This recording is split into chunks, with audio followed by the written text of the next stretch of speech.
우리 지난번에 성경을 읽는 방법 크게 두 가지 뭐였죠? 첫 번째 기억나십니까? 어떻게 읽으라고요? 어려운 건 건너뛰라. 어려운 건 건너뛰면 돼요. 어려운 걸 가지고 붙들고 이거 어렵네 어쩌네 그럴 필요가 없어요. 그냥 건너가면 돼요. 건너가도 되는 이유는 나중에 다시 한번 말씀드립니다. 건너가면 돼. 그리고 두 번째 어떻게 읽는 게 속편하게 읽을 수 있다? 한 권씩. 그러니까는 스토리로 되어 있는, 그러니까는 창세기 스토리로 되어 있잖아요. 그리고 마태복음, 마가복음, 누가복음, 요한복음, 복음서 스토리로 되어 있어요. 사도행전도 스토리로 되어 있어요. 이렇게 스토리로 되어 있는 것을 한 권을 선택해가지고 한 번에 쫙 읽어가는 게 오히려 내용 파악하는 것도 그렇고, 그리고 나중에 기억에 남는 것도 그렇고, 그래서 한 권을 선택해서 쭉 읽어가는 게 좋다. 그리고 오늘 세 번째는요, 이 말씀을 하려고 해요. 정량을 읽어라. 뭐라고요? 정량이라는 말은 정해진 양이에요. 정해진 양. 자, 어려운 문제 낼게요. 밥을 우리는 하루에 3끼 먹어야 되잖아요. 그쵸? 정해진 양이 있어요. 우리가 생활하기 위해서, 일하기 위해서 꼭 필요한 정량이 있어요. 정량보다 많이 먹으면 어떻게 돼요? 어떻게 돼요? 살찌지. 어떻게 되기는 살이 쪄. 그런데 그 살이 찐데 위에 또 찌고 찐데 위에 또 찌고 계속 찌면 뭐라 그래요? 비만이라고 하잖아요. 비만. 너무 많이 먹으면 문제가 생겨. 그런데 너무 안 먹어도 문제가 생겨요. 어떤 문제가 생겨요? 안 먹으면 영양실조 걸리는 거예요. 정량을 먹어야 돼. 정량. 근데 정량을 먹되 또 되게 중요한 한 가지가 있어요. 뭐냐면은 소화를 잘 시켜야 돼요. 이번에 보니까는 뉴스에 이 나무늘보 아시죠? 나무늘보 이렇게 느릿느릿 움직이는 애들이 있어요. 나무 타는 애들인데 이 나무늘보가 많이 죽었대요. 그래가지고 왜 죽었는지 보니까는 영양실조로 죽었대요. 영양실조로 죽었는데 이렇게 부검을 해보니까는 그 윗속에는 걔네들이 먹는 그 채식이잖아요. 풀이 양식에 그냥 가득 차 있었대요. 풀을 먹는데도 영양실조로 죽었어요. 그래서 그 이유가 뭔지 이렇게 연구를 했더니 이 위장 안에서 원래 어떤 특별한 미생물이 있대요. 그래서 이 미생물이 이 풀 소화시키는 것을 도와줘야 되는데 이 미생물이 다 죽어가지고 풀은 먹었는데 소화를 못 시키는 거예요. 그래가지고 풀은 많이 먹었는데 소화가 안 돼서 영양실조에 걸리는 거예요. 여러분 성경을 읽는 것도 마찬가지예요. 정량을 먹어야 되고 그 정량을 어떻게? 소화시켜야 돼요. 소화시키는 게 너무나도 중요해요. 어떤 분들은 이런 이야기 하시는 분들도 있어요. 성경을 한 절만 곱씹는다고. 틀린 말은 아니에요. 그런데 여러분 한번 생각해 보세요. 밥알 하나를 먹고 곱씹고 배불러요? 영양실조 걸리지. 그런 문제점들도 있어요. 그렇기 때문에 정량. 그러면 정량이 도대체 얼마냐? 얼만큼을 먹어야 되느냐? 첫 시간에 얘기했어요. 매 3주. 어떻게? 매일 3장. 주일에는 5장. 그래서 1년이면은 성경을 일독을 해요. 그러니까 1년에 일독할 정도. 물론 정말 열심히 읽으시는 분들은 뭐 2독, 3독도 할 거예요. 그런데 일독 정도를 목표로 두고 꾸준히 읽어가야 된다는 거예요. 그렇게 성경을 쭉 읽어가다 보면은 내가 소화를 못 시켰던 말씀들도 어느 순간 소화가 돼요. 그리고 내가 알지 못했던 부분들, 그리고 깨닫지 못했던 부분들도 이게 알아지게 되고 깨달아지는 날이 와요. 그래서 성경은 어떻게? 정량을 정해놓고 꾸준히 읽어가는 거예요. 그래서 이제 오늘 페이지로 70페이지 9번부터 쭉 가겠습니다. 오늘 이 과를 끝낼 거예요. 잘 따라오셔야 됩니다. 중간에 놓치면 교통사고 나니까는 잘 따라오세요. 자, 9번 보니까 이렇게 말합니다. 우리는 우리 자신의 육체의 건강을 위해서 얼마나 자주 음식을 먹습니까? 여러분 음식을 며칠에 한 번씩 드세요? 아니죠. 하루 3끼 혹은 다이어트 하면 하루 2끼. 분명한 것은 매일 먹어요. 육체의 건강을 위해서, 일하기 위해서, 활동하기 위해서 필요한 영양소들을 매일 섭취해야 하죠.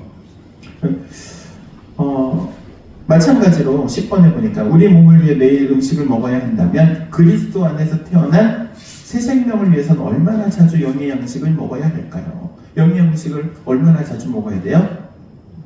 매일 먹는 거예요. 매일. 목사님 저는 주일날 한 번 들은 말씀으로 한 주를 살아요. 그러면 영양실 쪽 걸리는 거야. 그 설교 한 번 가지고 안 돼. 꾸준히 매일 내가 먹는 양식이 있어야 돼. 11번 여러분이 성경을 매일 읽고 그 가르침에 순종한다면 여러분의 삶에 어떠한 일이 일어날까요? 그냥 말씀을 계속 읽고 그 말씀에 순종하는 삶을 살면 어떤 일이 일어나요? 믿음이 굳건한 신자로 자랄 것이다. 믿음이 굳건한. 여기서 말하는 믿음은요, 말씀을 통해 세워지는 믿음을 말하는 거예요. 구원받는 믿음이랑은 조금 다른 믿음이에요. 구원받는 믿음은 있거나 없거나. 구원받는 믿음은 있거나 없거나. 내가 예수님을 믿거나 안 믿거나. 믿으려고 하는데 안 믿는 건지 나도 모르겠어 이러면 안 돼. 그냥 믿거나 말거나 예수 믿는 거나. 그 믿음은 있거나 없거나. 그런데 말씀을 따라 사는 거는 믿음이 약하거나 믿음이 굳세거나 강하거나 틀리죠. 성경은 두 가지를 통틀어 그냥 믿음이라고 말은 하지만 실제로는 좀 다른 거예요. 지금 여기서 말하고 있는 성경을 매일 읽는 그래서 자라나게 되는 믿음은 두 번째 이 후자의 믿음을 말하는 겁니다. 12번의 그림을 한번 봐요. 그림에 보니까는 하나의 그림은 무언가를 읽고 있네요. 뭐 읽고 있어요? 성경책을 읽고 있어요. 그리고 두 번째 옆에 있는 그림을 보니까는 뭐 보고 있어요? TV를 보고 있어요. 어디선가 많이 본 듯한 모습이죠. 그러면 이 두 사람 중에 어떤 사람이 영적으로 더 성장하겠는가? 물어보나? 아마 나. 그러면은 내 모습을 한번 돌이켜보는 거예요. 나는 어떻게 하고 있는가? 여러분 눈 밝을 때 한 장이라도 더 읽으시기 바랍니다. 저도 어느 순간 신기하더라고요.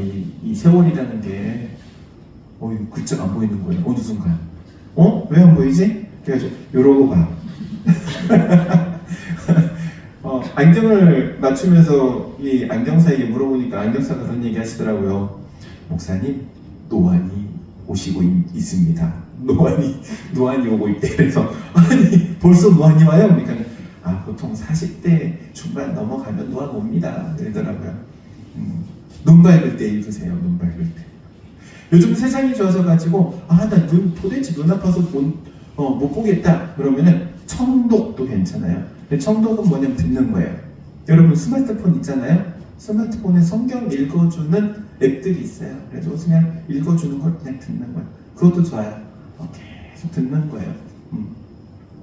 자, 어찌되었든 여러분 영적으로 성장하기 위해서는요, 영적인 양식, 성경 말씀을 계속해서 먹어야 된다. 읽어야 된다. 13번 말씀 보도록 하겠습니다. 예수님은 십자가에서 죽으시기 전에 제자들에게 다음과 같이 말씀하셨습니다.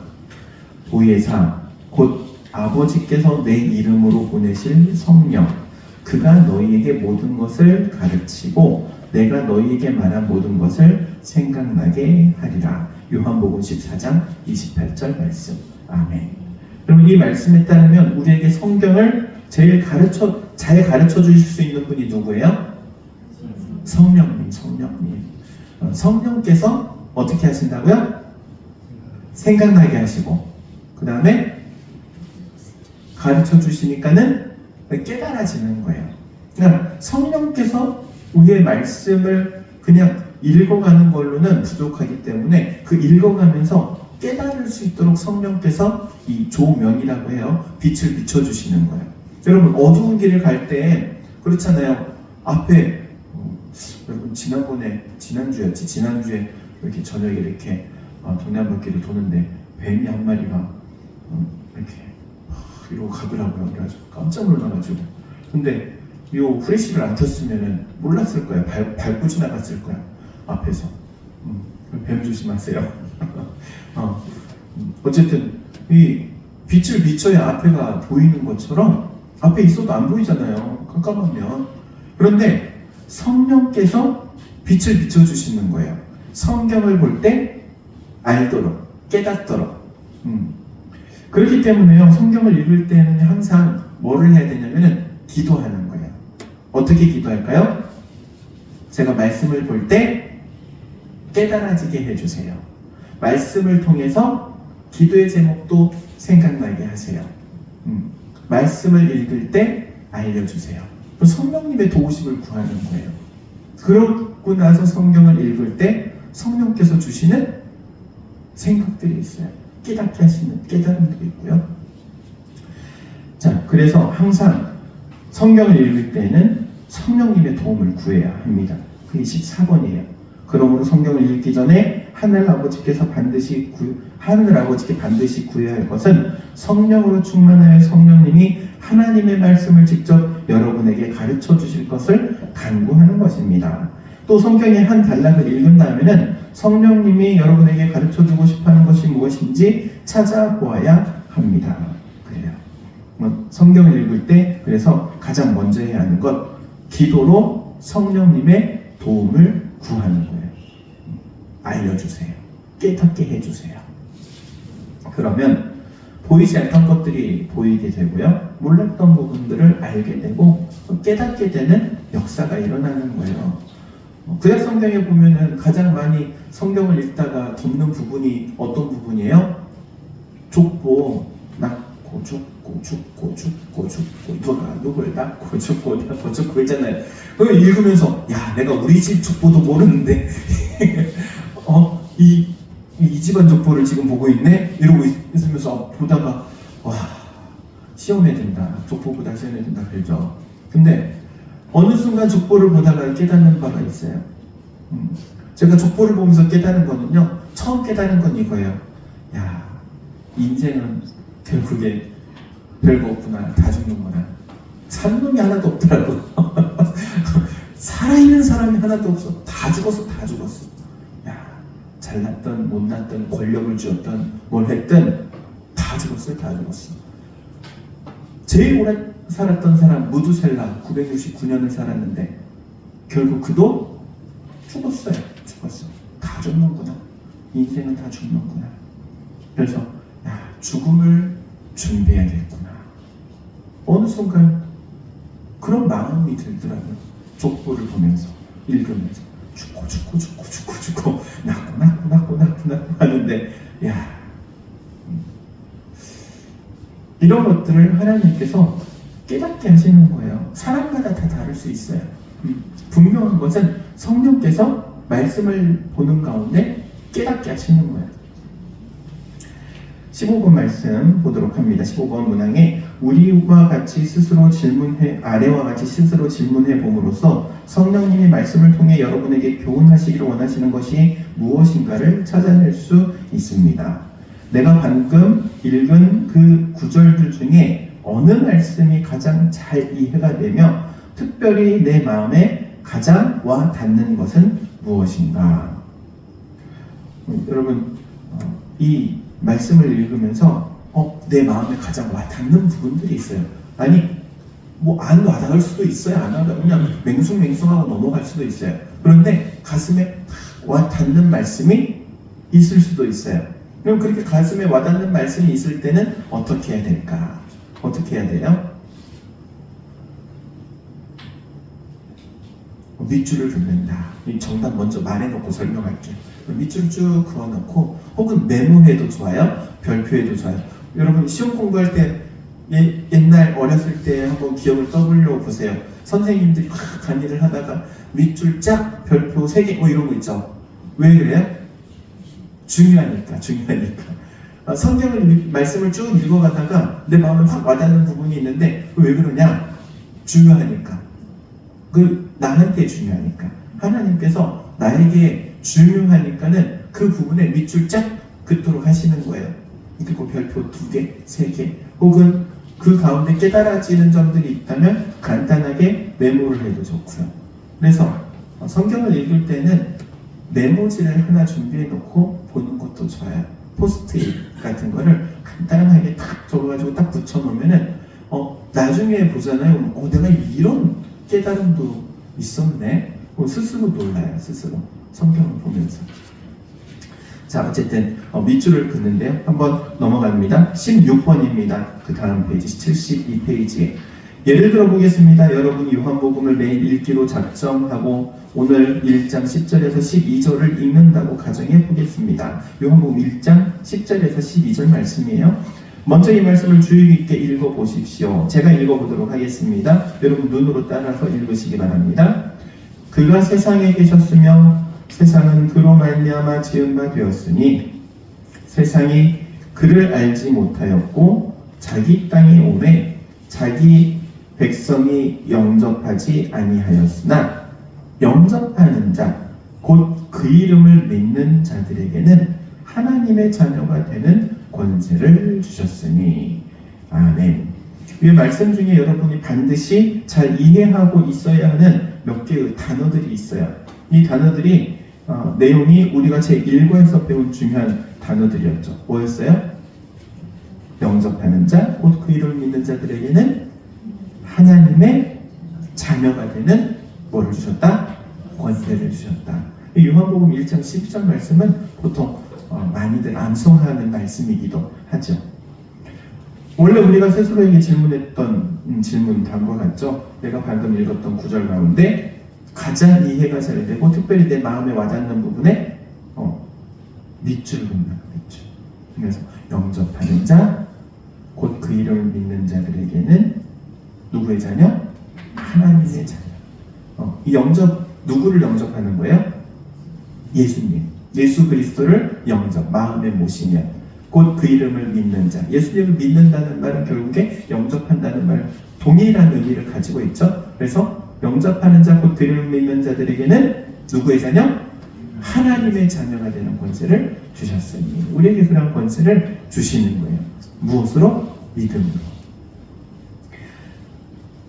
이 말씀을 통해서 이제 밑줄을 쫙 그어가면서 내가 성경을 읽는 거예요. 밑줄을 그어놓으면 좋은 점은 나중에 그 구절, 내가 내 마음에 감동했던 그 말씀을 다시 찾아볼 때 쉽게 찾아볼 수 있다는 장점이 있어요. 근데 밑줄을 막 긋다 보면 단점도 있어요. 어떤 단점이 있을까요? 이제 성경을 다독하잖아요. 여러 번 읽잖아요. 여러 번 읽다 보면은 밑줄 치지 않은 부분은 그냥 넘어갈 때가 많아요. 잘 안 보여, 그게.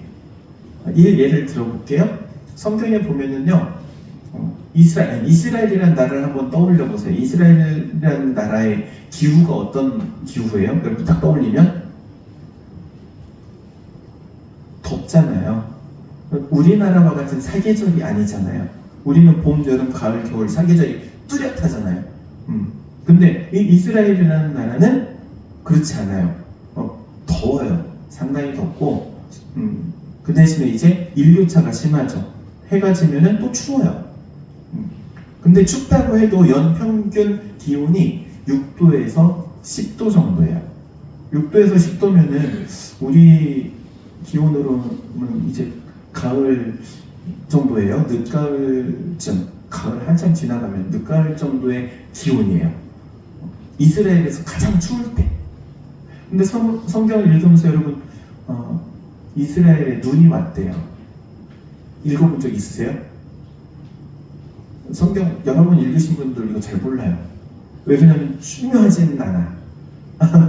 눈 왔다는 사실이 별로 중요하진 않아. 그래서 읽어가면서도 잘 모르는 경우들이 있어요.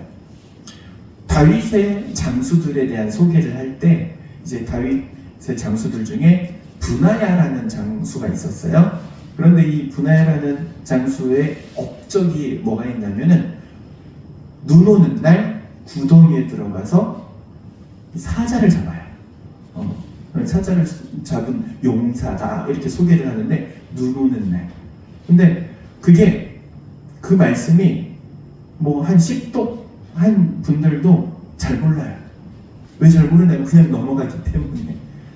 이 열왕기서에 이제 기록되어 있는데 어쨌든 그런 부분들이 있어요. 그래서 밑줄 치는 것도 좋기는 한데 장점만 있는 건 아니다. 단점은 다독을 할 때 밑줄 치지 않은 부분은 그냥 홀라당 넘어갈 경우가 많다.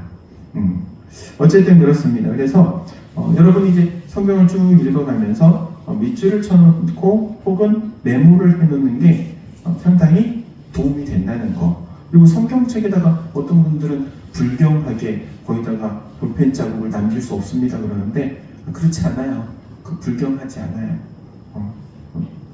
물론 이제 써가지고 성경 글자가 안 보일 정도로 막 써버리면 안 되겠지만 그래서 이제 포스트잇 같은 걸로 간단하게 메모를 해가지고 붙여놓으면 도움이 되죠. 어찌되었든 성경은요, 여러분이 마르고 닳도록 읽어가지고 성경이 너덜너덜해진다, 성경이 찢어질 정도로 읽는다 이러면은 불경한 거 아니에요. 오히려 하나님께서 더 기뻐하실 줄로 믿습니다. 그래서 이제 넘어가서 21번 문장을 한번 보도록 할게요. 74페이지. 물론 여러분이 읽은 모든 구절의 밑줄을 그을 필요는 없습니다. 그렇죠. 성령님의 도움을 구하면서 성경을 읽기 시작하면 그날 여러분에게 필요한 영적 양식이 될 특별한 말씀을 주님께서 여러분에게 보여주실 것입니다. 바로 이러한 말씀 아래 밑줄을 그어야 하는 것입니다. 여러분 성경을 읽을 때 어디에다 밑줄을 그어야 한다고요? 마음에 와닿는 말씀. 내 마음에 와닿는 말씀에 밑줄을 긋고 그때 주신 어떤 통찰이나 그런 것들을 간단하게 메모. 그리고 마음에 와닿는 말씀 아래 밑줄을 그은 다음에 반드시 또 뭐해요? 기도하는 거예요. 기도. 무엇을 위해서 기도하는 것이 가장 좋겠습니까? 성령께서 여러분에게 말씀하신 것과 관련된 것에 대해 기도하라는 거예요. 지금 나에게 주신 말씀인데 이 말씀은 과연 왜 나에게 이 말씀을 주셨을까를 놓고 기도하는 거예요. 그러면은 내가 무언가 내 삶의 문제에 걸리는 것이 있을 수도 있어요. 혹은 내가 가지고 있던 그동안 품고 있던 어떤 의문점에 대한 해답으로 주시는 경우들도 있고 그렇기 때문에 성령님께 대해서 이 말씀이 왜 내 마음이 움직이는지 기도하는 거예요. 다시 한번 예를 봅니다. 요한복음 1장 12절 영접하는 자 곧 그 이름을 믿는 자들에게는 하나님의 자녀가 되는 권세를 주셨으니 이 말씀의 근거에서 여러분 다음과 같이 기도할 수 있습니다. 어떻게 기도해요? 하늘에 계신 아버지, 당신께서 나를 아들, 딸로 삼아주신 것을 감사합니다. 오늘도 아버지께서 돌보아 주실 것을 믿습니다. 언제나 순종하는 아들, 딸이 되게 저를 도와주옵소서. 예수 그리스도의 이름으로 기도합니다. 아멘. 이렇게 기도해요. 여러분 이게 뭐냐? 큐티라고 말할 수 있어요. 너무나도 간단하죠. 성경을 읽다가 내 마음에 와닿는 부분에 밑줄을 긋고 그 말씀을 가지고 기도하는 거예요. 이게 큐티예요. 그리고 경건생활이라고도 하죠. 물론 이제 여기서 끝나는 건 아닙니다. 밑줄 긋고 내가 깨달음 먹고 끝나는 건 아니에요. 그게 어디로 가야 돼요? 실천으로 가야 됩니다. 실천. 삶에 내가 살아내는 거예요.